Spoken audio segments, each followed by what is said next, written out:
Hey guys, today I want to talk about something that is touched on quite a lot lately in the conspiracy world or the truther world, especially around Mudflood and Tartaria. And that is the fact that California on old maps appears as an island. I want to dive into this, and particularly I want to look at Anatoly Fomenko's answer to this question because I find it quite satisfying myself, actually. And for some reason, none of the truther community that I'm aware of is aware of this answer. So let's start here with the geography section of the 1771 Encyclopedia Britannica, which is concluded by a table listing all the countries known to its authors, indicating their area, capitals, distance from London, and respective time zones. It is surprising and noteworthy that the authors of the 1771 Encyclopedia Britannica appear to be perceiving the Russian Empire as the sum of several countries, namely Russia, with a capital in St. Petersburg, Muscovite Tartary, as well as independent Tartary, and Chinese Tartary. Muscovite Tartary is by far the largest country in the world at this time, though again, the Britannica includes it as part of the Russian Empire, though Muscovite Tartary was at least 3 times bigger than Russia proper. Fomenko poses the question as to whether this means that the entire Siberian area was under Tartary control, not Romanov control, as was the House of the Russians. And this would have been right up until the defeat of Pugachev, the so-called imposter Tsar, the last independent Tsar of Great Tartaria, in 1775. Now keep in mind, this 1775 date is right before the American Revolution, and also if you've seen my video Who Built the Red Brick Buildings, you'll know that I hit a wall in my research trying to find images, paintings, sketches, etchings of the red brick buildings that we call Tartarian. I wanted to see who built them, but I couldn't go back any further than 1780. Around that time, 1780, there really is no paintings depicting this. It just goes back to the old time where we see Renaissance painting, Greco-Roman architecture, which although lots of people are equating the Roman architecture as Tartarian, it's most clearly not. It's definitely from a different civilization or a different time period, and the red brick civilization is built on top of that. And we know that because many of these buildings have been adapted. They clearly have the old Roman cores, and then they have the red brick exteriors, which have clearly been added in a different time period. So keep all this in mind. This period of Tartary ends in 1775, and those countries, Muscovite Tartary, independent Tartary, Chinese Tartary, these basically ceased to exist at that time. And of course, we are told that this date actually marks the end of a peasant revolution. It is severely downplayed, whereas Fomenko contends that this was actually basically a war between Tartary and the Romanovs. And since the Romanovs ended up winning, they painted the picture after it was done that it was just a peasant revolution, just a peasant uprising, not that big of a deal. And they called these people the Horde of the East, the Russian Horde or the Peasant Horde. And after the collapse of the Tartary Empire, the Romanovs started to distort and rewrite the history of Russia. Now the big point here, and why it connects to California, is because this huge section of the world, Tartaria, was off limits to the Romanovs. They weren't allowed there, and therefore they couldn't map it properly either. So they made mistakes in their maps. One of those mistakes could have been the California maps, but there is another example up in Russia, in the Tartary region, and we will talk about that. Now of course this situation changes at the end of the 1700s, which is the 18th century, and the conquest of the Tartary lands shows up in an explosion of accurate maps at that time. At this time, the Europeans, or the Romanovs, we can use those terms interchangeably in this context. In the 17th and 18th centuries, Europeans were clearly very ignorant of much of the American landmass. Now they had a lot of it mapped out very well, especially the eastern seaboard, Mexico, the Caribbean islands. But especially when you get to the west of the American continent, and particularly the northwest, it's clear that we really had no idea what was going on in these lands. And they had no idea the shape or size or location of Alaska, none of that was named. And there's basically just a big missing piece of the map in America. During the same time where we also didn't have Siberia mapped out properly. Meanwhile, Siberia was housing the biggest country that has ever existed in our history. And Fomenko asks if it could be possible that the rapid colonization of the Americas westbound could be due to the fact that the Tartarian Empire had fallen. And now these territories have become no man's land and needed to be colonized as quickly as humanly possible. Now in the same 1771 Encyclopedia Britannica, there is still this huge missing spot on the American map. And we take this to mean that no European ship had approached these shores before 1771, because a single voyage would suffice for the cartographers to get a rough idea of what the coast had looked like.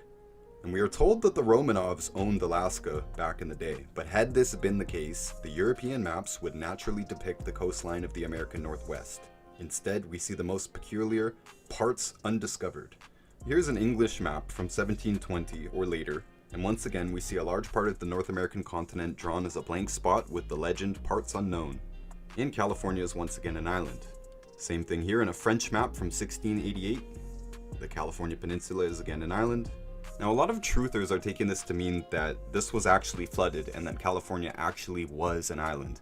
And I think this is the huge point here, that Fomenko is contending that it's ignorance that accounts for our incorrectness of our old maps on some of them, some territories, again, particularly in Siberia and the west side of America, because they weren't allowed there, they couldn't map it properly. It is a much simpler explanation than the island theory, and it is possible that it was flooded, by the way. It is possible that it was an island at some point in time, but not in the 1700s. Now, I know that we have a humic shale deposit, which is ancient sea material, and we know it's sea material because it's capped with a limestone cap that's full of sea fossils, and that's in high elevation in Utah.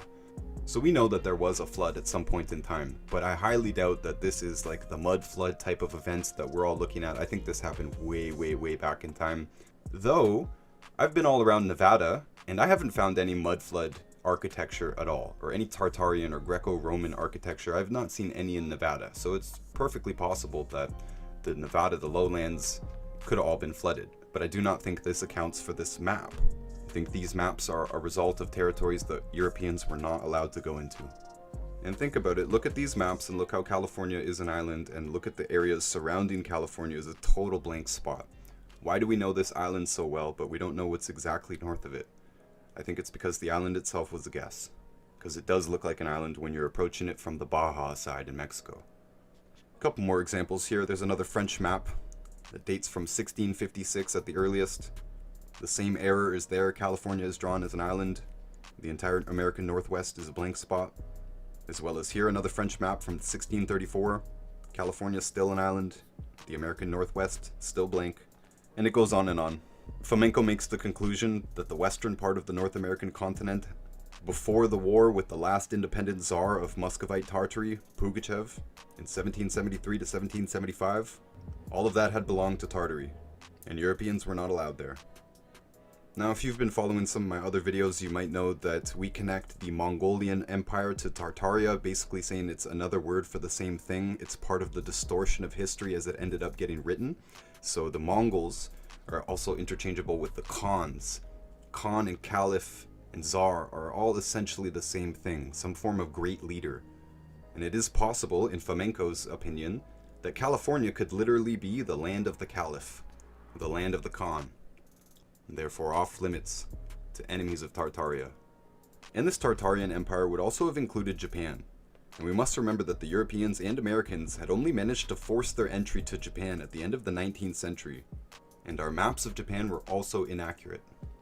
Now here we're going to run into an anomaly, because if we go back further to the 15th or 16th centuries, we would assume that the cartographers of those days would be making the same mistakes that they were in the 17th and 18th centuries, that they were in the late 16th and 17th centuries. But that's not the case.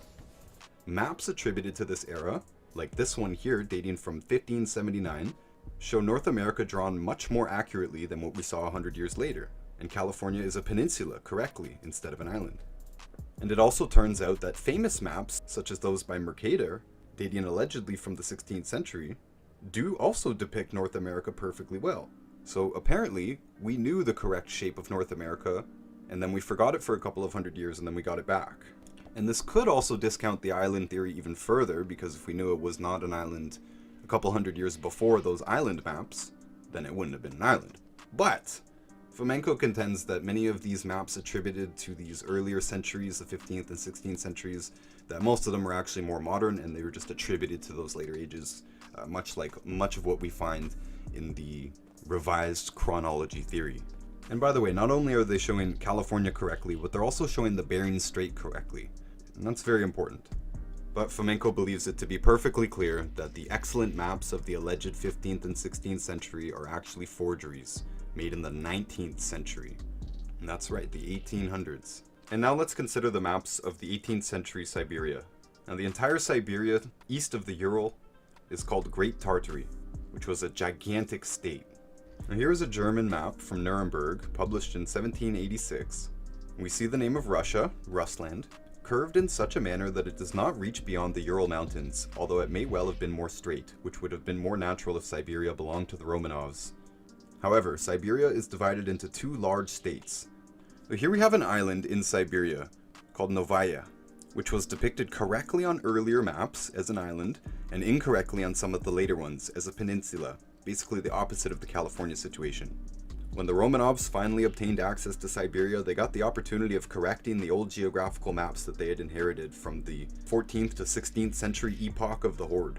So let us consider the Dutch map of 1733 called the Map of Great Tartary. The Novaya Archipelago, which is a chain of islands, is explicitly and incorrectly drawn as a peninsula. The cartographers had obviously attempted to make the map as detailed and accurate as they could. However, one can instantly see that their awareness of the Siberian geography, its coastline, etc., had been rather poor in 1733. This is easy enough to understand. The map was compiled before the war with Pugachev in 1773 to 1775.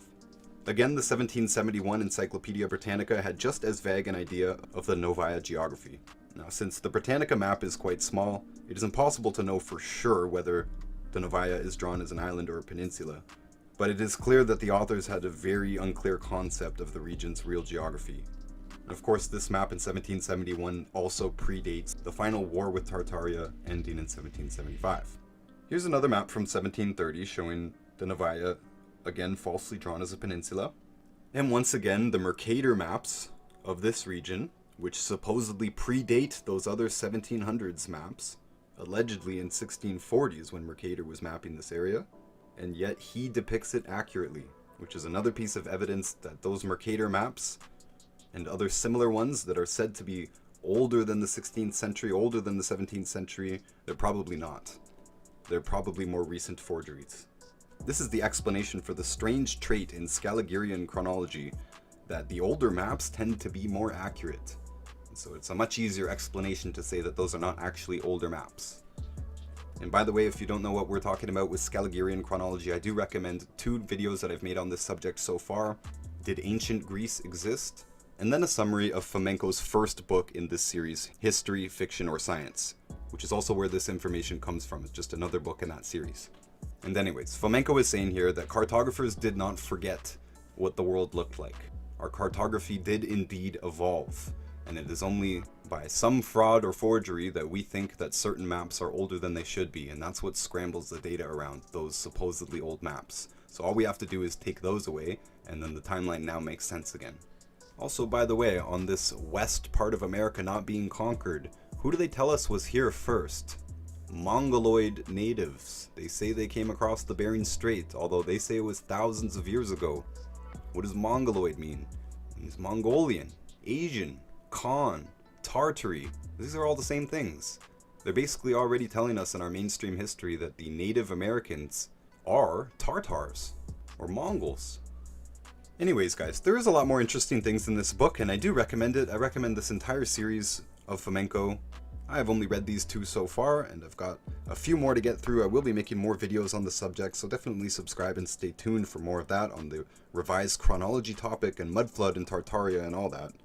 But for this video, I really just wanted to focus on the California thing and the fact that maps do not de-evolve and then evolve and then devolve again. You know, it's not as messy as we're being presented. It is very likely that our knowledge of cartography grew with time, and as we conquered new territories, I'm speaking of the European conquerors, the ones who won this war, the ones who are currently in charge, our current rulers.